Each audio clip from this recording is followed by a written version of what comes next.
Hi there, students. Blatant.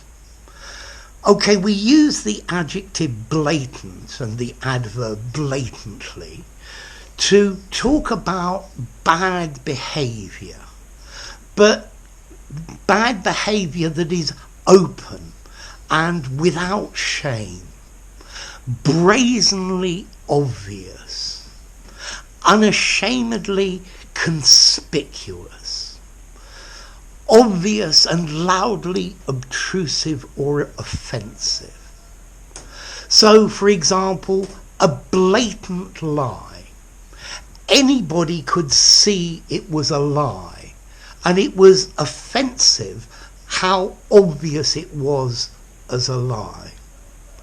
Now, I've been thinking about the difference between the words flagrant and blatant. And these two words are very, very similar, but the nuance is slightly different. Blatant gives the idea of offensively conspicuous. So it's so obvious that it's offensive. A blatant lie. He couldn't be bothered to make up a good lie. It was so obvious that it was offensive, the obviousness of the lie. Whereas flagrant is conspicuously offensive, extremely offensive. So a flagrant lie is a lie that is so big that it's offensive. A blatantly flagrant lie, that goes well quite together. So flagrant talks about a large breaking of the rules that is offensive. So we could have a blatant show of wealth.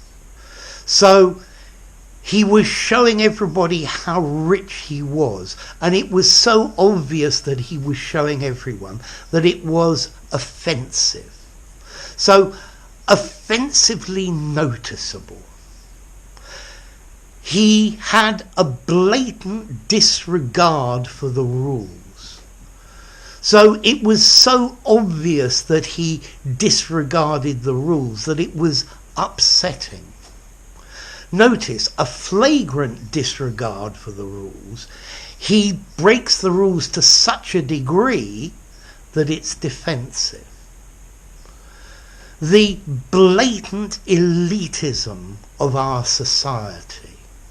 So it's obvious that there is extreme elitism in our society, and that makes people angry. Blatant cheating took place in the exam. They didn't try and hide the fact they were cheating.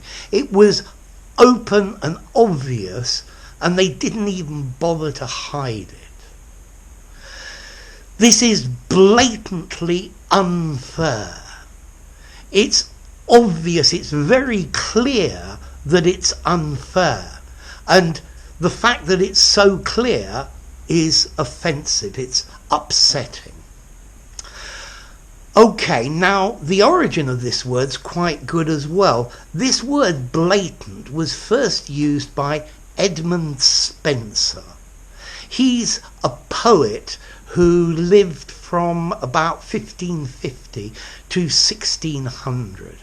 He wrote a poem called The Fairy Queen. And he used the phrase blatant beast to talk about calumny.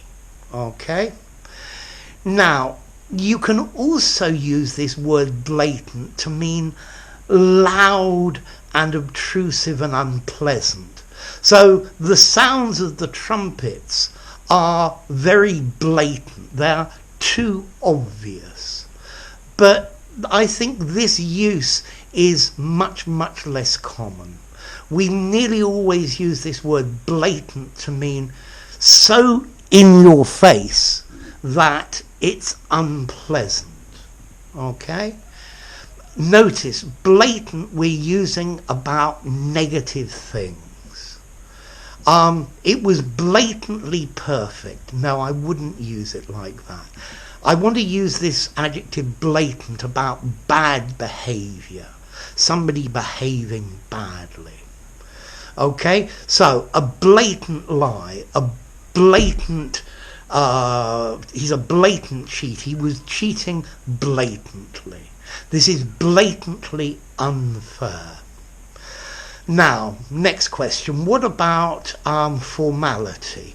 Well, I think this word blatant is a little bit literary, and see the origin of it. Although I think I'd probably only give it something like a 6. A blatant lie. I think you could probably just about use that in an informal conversation. Offensively obvious, upsettingly obvious. Yeah, so clear it makes me angry. Those are the sorts of phrases I might also use in an informal conversation.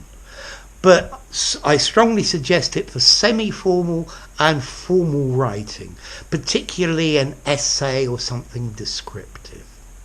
Okay, so it was a blatant mistake. It was an obvious, glaring mistake. Notice there I'm going towards the loud, obtrusive. So, blatant. If you enjoyed the video, give it a rating, subscribe to my channel, and I'll see you soon. Bye for now.